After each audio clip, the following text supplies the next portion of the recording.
No disrespect to you, gentlemen, but I looked at it differently. And here's why I did. Because what David says, he says, but David kept thinking to himself, someday Saul is going to get me. The best thing I can do is escape to the Philistines. Then Saul will stop hunting for me in Israelite territory, and I will finally be safe. Here's what really stuck out to me in this verse is when he says, I will finally be safe. But if you remember, where's the first battle that took place that David took part in?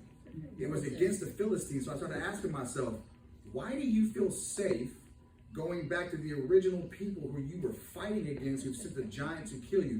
It doesn't say it's in scripture, but what God put in my heart was he got complacent. He took his focus off Christ. And for me, when I take my focus off Christ, my ego rises up. And when my ego rises up, for me, ego means two things. In my recovery walk, it means eventually going back out. And my spiritual walk, it means etching God out. He etched God out, and for the 100th time, David took his focus off Christ. So I'm looking at this, I'm thinking, you know what happened in my eyes?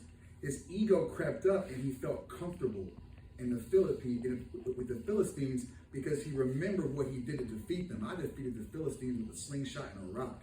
But if his focus is off of Christ, he doesn't remember that Christ is the one who guided that rock. And how often do we as Christians find ourselves facing death, facing something extremely difficult, and we decide to go back to what's comfortable rather than focusing on Christ?